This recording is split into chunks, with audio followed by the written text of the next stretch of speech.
Good boy. Sit. Wow, look at that. Break. Good boy. Yay!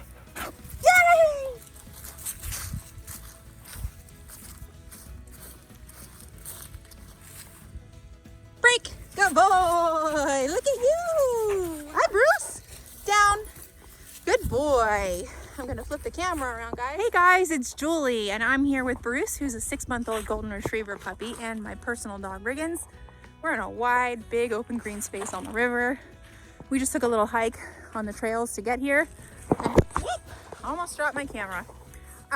Bruce is doing a fabulous job, and I wanted to take this opportunity to show you how awesome our training is, first of all, how it applies practically in the real world when you want to do stuff with your dog but remain in control, meaning I can let them off leash, know that they'll come back to me, know that I have a way to get them back to me that is off leash reliable up to a half a mile away, and I don't even need to say anything because it's based on the tone. I've also got a way to keep my dog stationary if I need to.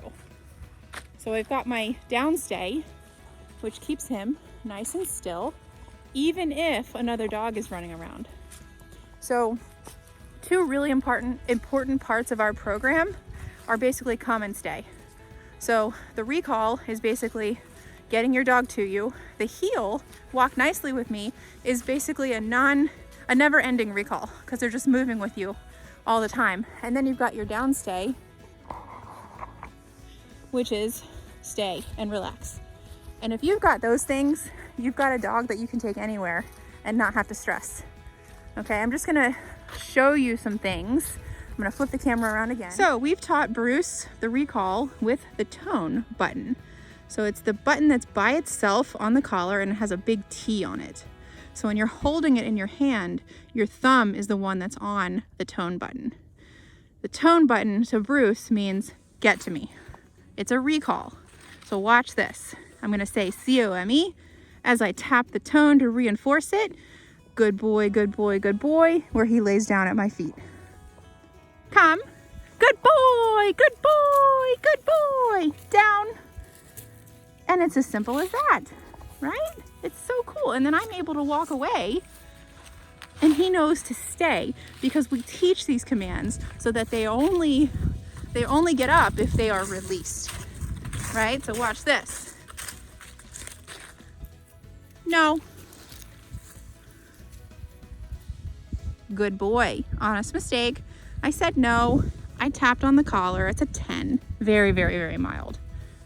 He goes back down. Now the key is, now I need to repeat the trigger or else he's never going to get better. So we're going to repeat it. I'm going to start marching backwards really excitedly.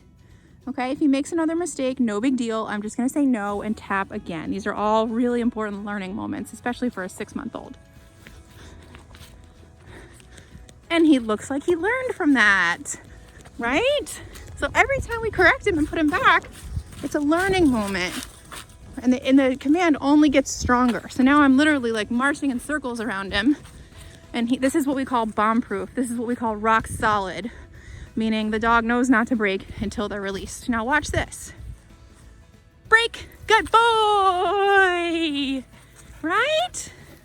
Now let's work on his off-leash heel. So we've got a way to get our dog to us. We've got a way to let our dog free and play. We've got a way to keep our dog stationary. Now let's see if we can travel with our dog. So the word that we say is heel, and that means the dog is at our left side, slightly behind us, and just walking nicely with us. The word comes from having the dog's head at the level of your heel, okay? So I'm going to say the word heel and start walking.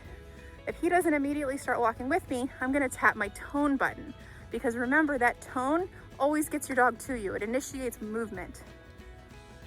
Heel. And he's working. Now, if he needs help, I'm gonna tap my tone first. That should get him into position. Then I can use my stim if needed to correct mistakes or if he's just not paying attention. Just like kids in school. The teacher's not gonna keep teaching if the kids are throwing spitballs. So if he starts sniffing, not giving me effort, I'm just gonna tap, and I'm at a 10. So at that point, it's very mild. But it's so cool how I can just walk around with a 6-month-old puppy, no leash in my hand, and he's healing with me, he's following me. in a big open green space where he would much rather be sniffing and playing. Stop and sit. Good boy.